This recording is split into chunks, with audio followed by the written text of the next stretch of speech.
여호와께서 말씀하시니라가 계속 오늘도 반복됩니다.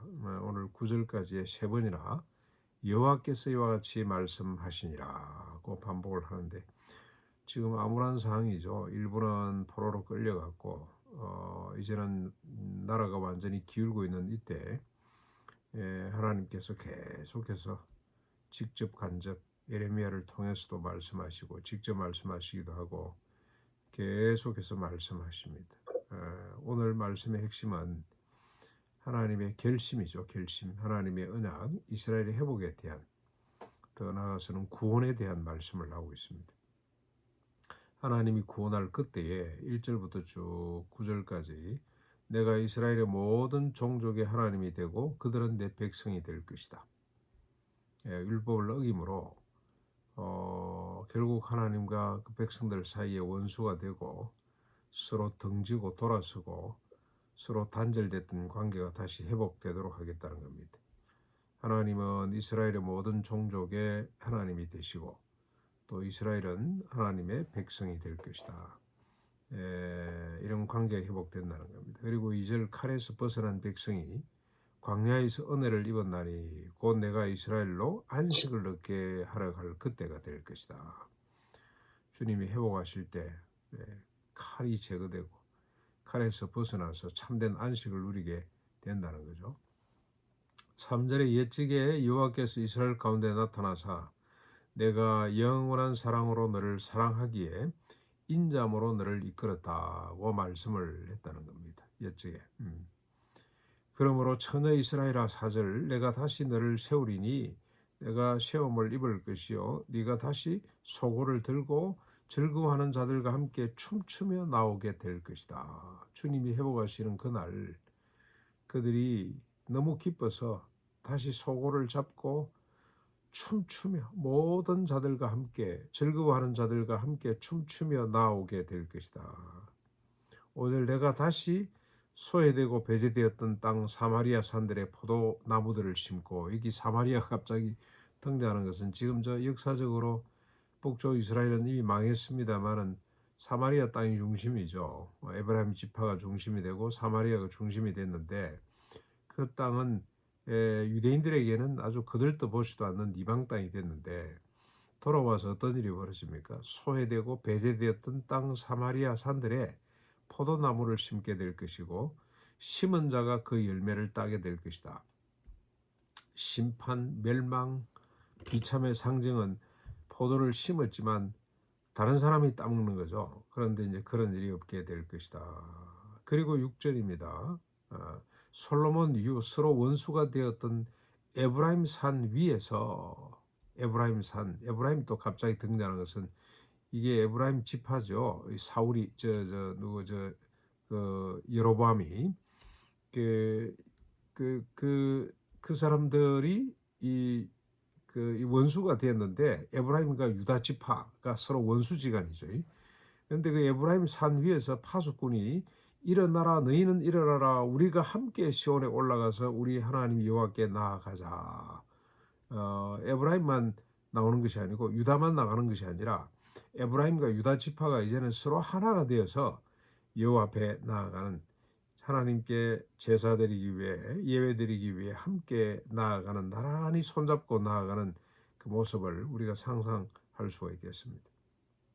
7절 유다와 에브라임 너희는 여러 민족 앞에 서서 야곱을 위하여 기뻐 외치라.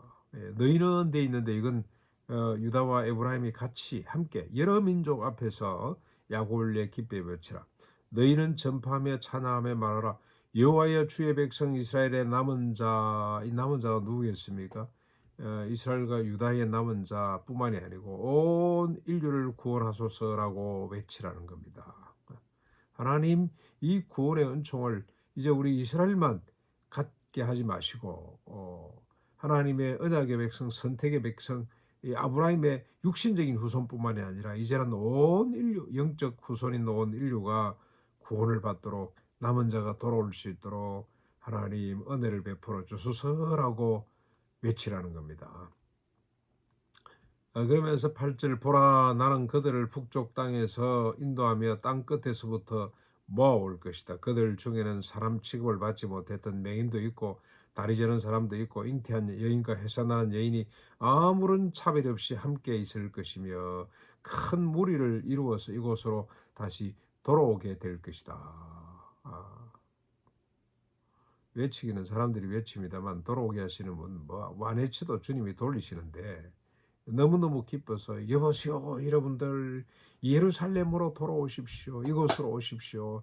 이 구원의 길로 오십시오라고 외치게 될 것인데 그때 하나님께서 맹인들, 다리 저는 사람들, 죄인들, 해산한 여인들, 소위 말해서 아무런 인간적으로 가치가 없다고 생각했던 율법적으로 배제되었던 유대인들이 그렇게 해모했던 사람들마저도 큰 무리를 이루어서 이제는 그들이 다 치유되고 회복되기 때문에 구원의 이 새 나라에서는 있다는 것 자체가 존엄한 존재가 되기 때문에 이런 사람들도 다 돌아와서 하나님 앞에 대접받고 인정받고 기뻐하고 찬양하게 되는 날이 벌어지게 될 것이다. 9절 그들이 울며 돌아오리니 나의 인도함을 받고 간구할 때에 내가 그들을 넘어지지 아니하고 물 있는 계곡의 고든 길로 가게 하리라.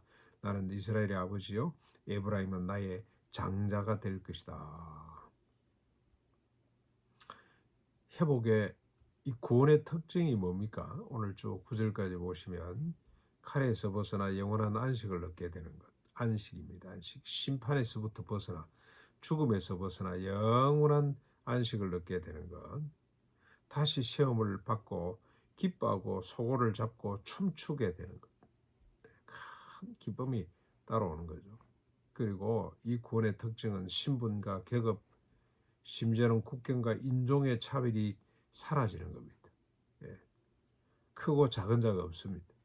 오히려 어떻게 보면 작은 자가 더 존경을 받고 을이 더 뜨받듦을 받는 그런 세상이 된다는 거죠.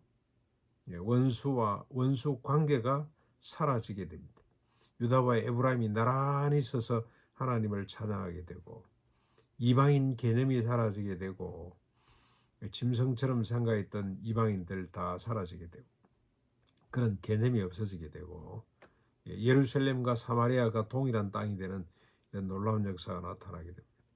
그리고 또 하나의 특징은 심은 자가 심는 대로 거두는 심은 것을 거두는 이런 세상이 된다.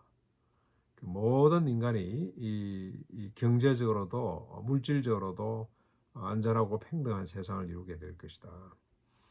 결코 다시 무너지지 않게 될 것이다. 여러분 이 나라 이 구원의 특징이 언제 나타났습니까?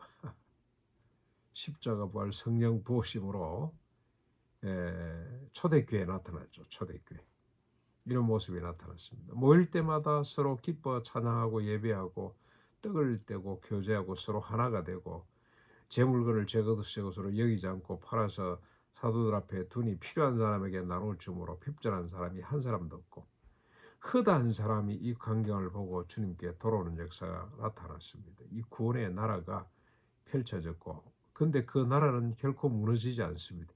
2000년이 지나 지금 우리에게까지 이렇게 이어져 오고 있습니다. 뭐 부조리가 많고 교회가 여러 가지 엉터리 같은 모습이 있습니다만 결코 무너지지 않습니다.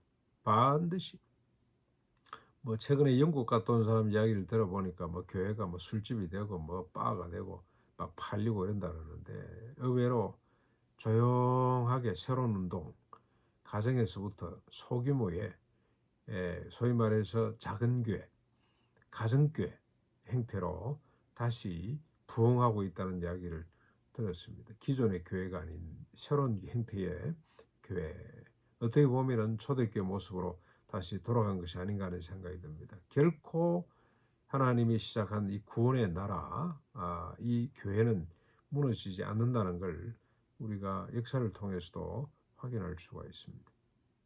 하나님께서 이렇게 백성들을 구원하시는 이유가 뭡니까?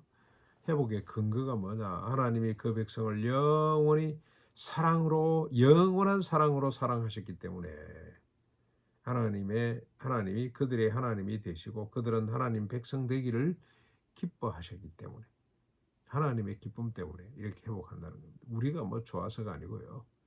예, 하나님이 우리를 너무 사랑하시고 우리를 기뻐하시기 때문에 이 구원의 역사를 펼치겠다는 겁니다. 하나님의 백성들이 해야 될 일이 뭡니까? 기뻐하고 찬양하는 일입니다. 외치고 전파하는 일. 뭐라고 전파합니까? 뭐라고 외칩니까? 남은 자를 구원해 주십시오. 아직도 하나님을 알지 못하는, 아직도 예수 그리스도를 십자가 부활을 알지 못하는 사람들, 하나님 저들을 돌아오게 해 주십시오. 저들을 구원해 주십시오. 그게 우리가 할 일이라는 겁니다.